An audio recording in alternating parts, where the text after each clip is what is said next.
Alors nous allons faire une intégrale type, qui est l'intégrale de dx divisé par racine de a carré plus x carré. Alors pour faire cette intégrale, nous allons utiliser une substitution trigonométrique en posant x égale à a fois tangente t.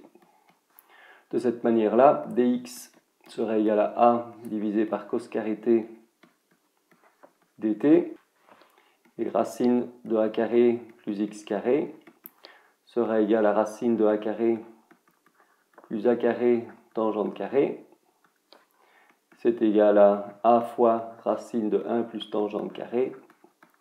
Et on sait que 1 plus tangente carré est égal à 1 sur cosinus carré, ce qui donne finalement a sur cosinus t.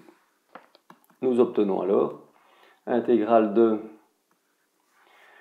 1 sur racine devient a divisé par cosinus t, multiplié par dx qui devient a sur cos carré t, dt.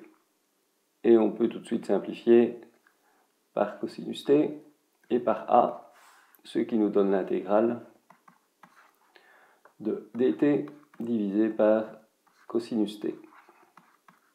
Pour faire cette intégrale-là, nous allons utiliser la formule de duplication du cosinus, c'est-à-dire cosinus de t est égal à cos carré moins sin carré.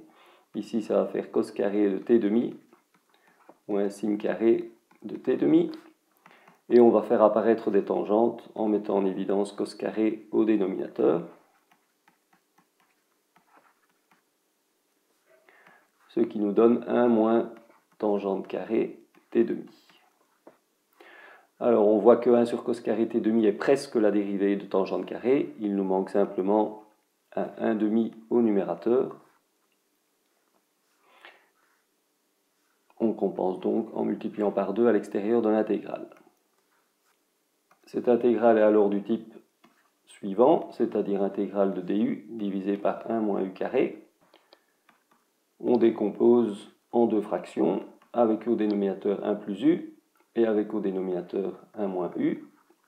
Si on met 1 au numérateur de chaque fraction, on voit qu'en mettant au même dénominateur, on obtient 2.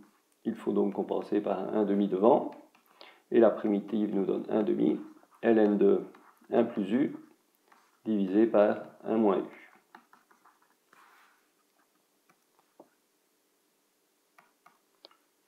Retour à notre intégrale, on a donc 2 fois 1 demi.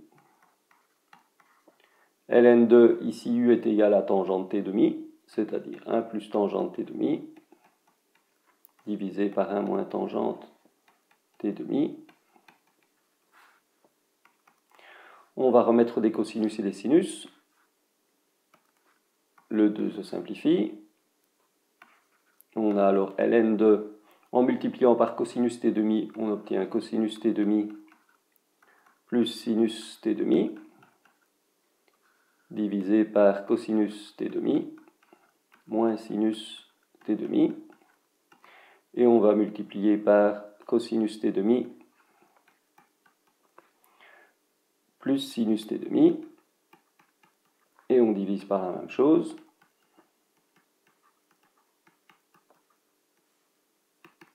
Ce qui nous donne finalement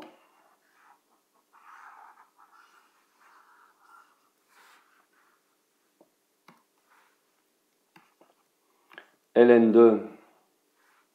Alors si on distribue ici, on a un carré parfait, on va avoir cos carré plus sin carré, ça fait 1, plus le double produit, c'est-à-dire 2 sinus t demi cosinus t demi,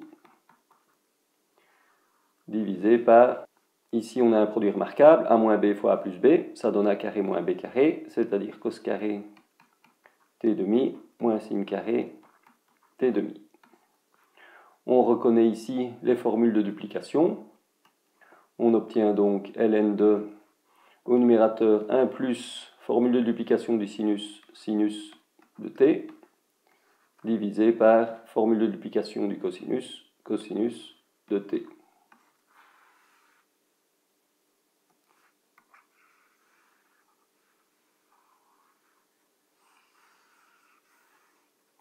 Continuons.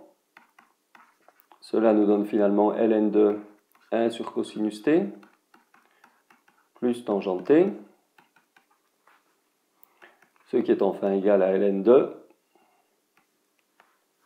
1 sur cosinus t, on peut le retrouver ici. Il est égal à racine de a carré plus x carré divisé par a.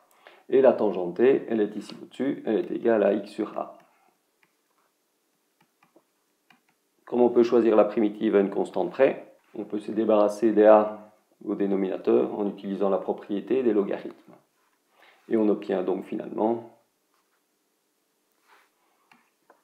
ln de x plus racine de a carré plus x carré.